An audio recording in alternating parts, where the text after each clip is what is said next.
ఇంటికెళ్ళి క్షేమంగా తిరిగి ఇంటికి వెళ్ళాలి. ఆ స్థితిలో ఉండాలని మేము కోరుకుంటా ఉన్నాం. చాలా లా అండ్ ఆర్డర్ మీద చాలా అన్కాంప్రమైజింగ్ యాటిట్యూడ్, అన్కాంప్రమైజింగ్ ధోరణితోటి చాలా బలంగా ముందుకెళ్తున్నాం. ఈ సందర్భంగా మీకు ఒకటే తెలియజేసుకుంటా ఉన్నాం. ఒక చిన్నపాటి సంఘటన యూపీఏ 2 గవర్నమెంట్ ఉన్నప్పుడు మున్సిపల్ నగర్లో ఒక ఆడబిడ్డని, ఒక వర్గానికి చెందిన ఆడబిడ్డని ఇంకొక వర్గం అబ్బాయిలు ఇబ్బందికి గురి చేస్తే వాళ్ళ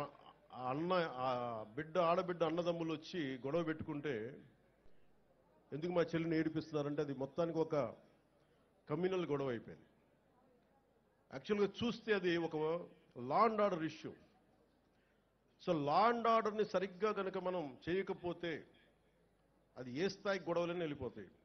అందుకని ఈ ప్రభుత్వం లా అండ్ ఆర్డర్ మీద చాలా చాలా బలమైన నిర్ణయాలు తీసుకుంటుంది.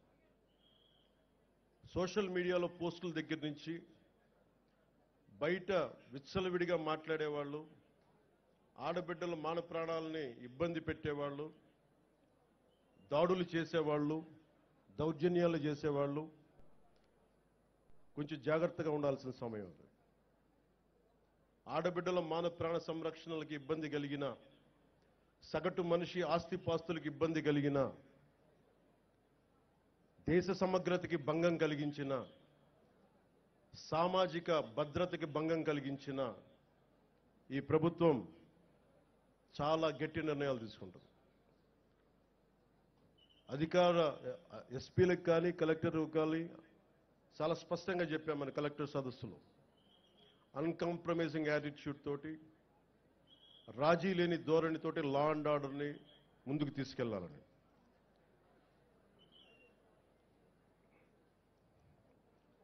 ఈరోజు రాష్ట్రం లోతుకెళ్ళి చూస్తే, గతంలో కూడా తెలుసు, లోతుకెళ్ళి చూస్తే ఏ స్థాయిలో ఆర్థిక వ్యవస్థ ఉందని చిన్న భిన్నం అయిపోయింది. వేలాది కోట్లు, 4,000 కోట్లతోటి పంచాయతీరాజ్ మేము జల్ జీవన్ మిషన్కి నిర్మించామని చెప్తే పైపులు వేశారు, కానీ ఆ పైపులకి సంబంధించిన వాటర్ సోర్స్ ఇవ్వలేదు. అందుకే దాని మీద పల్స్ సర్వే జరిపిస్తా ఉన్నాం. లా అండ్ ఆర్డర్తో పాటు ప్రజా సంపదని దుర్వినియోగం చేసిన ఎవరిని కూడా వదిలిపెట్టకుండా వారికి చట్టాల పరిధిలోకి తీసుకొస్తాం. ఉదాహరణకి మనకి ఏడీబీ రోడ్ అంటాం, 50 కిలోమీటర్లు కాకినాడ టు రాజమండ్రి. దానికి కావాల్సింది 390 కోట్లు. కొన్ని లక్షలాది మంది ఎప్పుడు తిరిగే రోడ్డు. అలాంటి రోడ్ని దృష్టి వదిలేసి, అలాంటి ఇన్ఫ్రాస్ట్రక్చర్ ఫెసిలిటీస్ వదిలేసి గత ప్రభుత్వం 640 కోట్ల పైచిలుకుతోటి అక్కడ ఋషికొండలో ప్యాలెస్ నిర్మించుకున్నారు.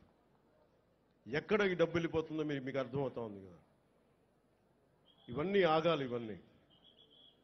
ఇవన్నీ ఆగటానికి మీరందరం కృషి చేశారు. ఈరోజు మా మీద బాధ్యత పెట్టారు. వెంటనే ఈ ఏడీబీ రోడ్డు కూడా చాలా అత్యంత తొందరలో పూర్తి చేయాలి అని నిర్ణయం తీసుకున్నాం. కేబినెట్కి తెలియజేశాం. గౌరవ ముఖ్యమంత్రి శ్రీ చంద్రబాబు నాయుడు గారు తెలియజేశాం. ఈ ఏడీబీ రోడ్డు కూడా త్వరగా పూర్తి చేసే బాధ్యత ఈ కొత్త ప్రభుత్వం తీసుకుంటుంది.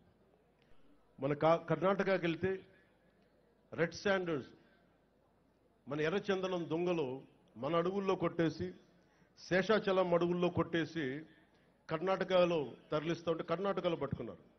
100 కోట్ల రూపాయలు ఒకసారి, 40 కోట్ల రూపాయలు ఇంకొకసారి ఆంధ్రప్రదేశ్ చెందిన ఎర్రచందనం దొంగల్ని మన కర్ణాటక ప్రభుత్వం తీసుకుంది. అక్కడ ఫారెస్ట్ అధికారులు చెప్పారు, వేలం వేశారు. ఆ డబ్బు కర్ణాటక ప్రభుత్వానికి వెళ్ళిపోయింది. అదే 140 కోట్లు కనుక మనకు ఉండుంటే, రాష్ట్ర ఖజానాలు కనుక ఉండుంటే, ఎంతమంది విద్యార్థుల్ని అంబేద్కర్ విదేశ విద్యా పథకానికి పంపించవచ్చు, ఫీజు రీఎంబర్స్మెంట్లు చేయొచ్చు, ఇలాంటి ఎన్నో చూడొచ్చు. కానీ దురదృష్టం ఆ పరిస్థితుల్లో లేదు. సో మేము ముందుకొచ్చి ఇవన్నీ బయటికి తీసి ఆ నిధుల్ని అవన్నీ తిరిగి మనకి చెందేలాగా ప్రయత్నాలు మొదలు పెడతాం.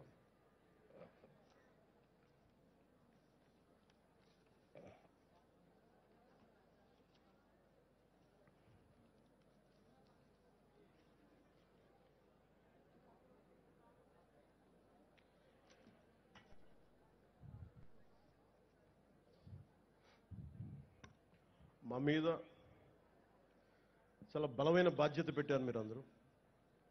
ఆ బాధ్యతని చాలా జాగ్రత్తగా బరువు బాధ్యతలతోటి ముందుకు తీసుకెళ్తాం.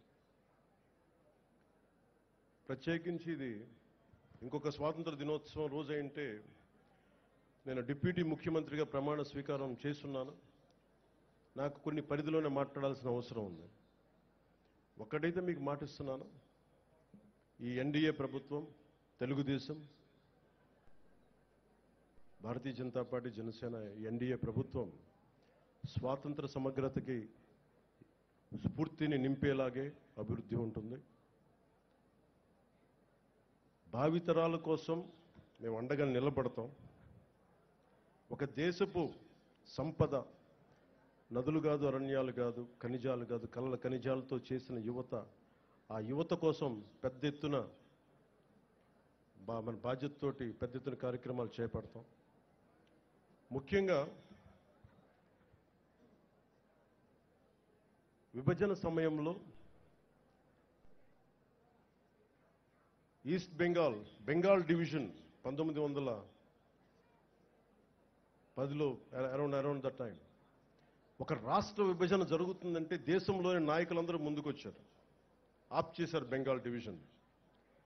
అదే ఒక దేశం, భారతదేశం పాకిస్తాన్గా విడిపోతుంటే నాయకులందరూ కామ్గా అయిపోయారని సర్దార్ వల్లభాయ్ పటేల్ గారిని అడిగితే వల్లభాయ్ పటేల్ గారు ఒకటే చెప్పారు, మేము పెద్దవాళ్ళం అయిపోయాం, అలసిపోయాం, శక్తి లేక, పోరాట శక్తి లేక కామ్ అయిపోవాల్సి వచ్చింది అనేది అది ఆయన చెప్పింది. సో వచ్చే తరాన్ని సిద్ధం చేయడం చాలా చాలా అవసరం. మొన్న ఇస్రోకి వెళ్ళి షార్ సెంటర్కి వెళ్తే కూడా అక్కడ శాస్త్రవేత్తలు చెప్తా ఉన్నారు, వచ్చే 10 సంవత్సరాల కోసం లీడర్షిప్ని తయారు చేయడం కూడా ఇస్రో సాంప్రదాయంలో ఒక భాగమని. దురదృష్టం, వచ్చే తరం 2047కి కొత్త నాయకులు తయారు చేయడం కూడా చాలా అవసరం ఉంది. జిల్లా స్థాయిలో, పంచాయతీ స్థాయిల నుంచి రాష్ట్ర స్థాయి, దేశ స్థాయిలో కొత్త తరం నాయకులకి తయారు చేయాల్సిన బాధ్యత అందరూ తీసుకోవాలి. దాంతోపాటు మేము కూడా ఆ బాధ్యతను తీసుకుంటామని మీకు తెలియజేసుకుంటూ, భవిష్యత్తు యువతరానిదే, ఆ యువతరానికి అండగా ఉంటాం. మాటలతో కంటే కూడా చేతుల్లో చెప్పి చూపిస్తామని తెలియజేసుకుంటూ, ఈ 78వ స్వాతంత్ర దినోత్సవ సందర్భంగా మరోమారు మీ అందరికీ పేరు పేరున ధన్యవాదాలు తెలియజేసుకుంటూ సెలవు తీసుకున్నాను. జై Hind. Thank you very much sir. ముఖ్య అతిథి వారికి కృతజ్ఞతలు తెలుపుతూ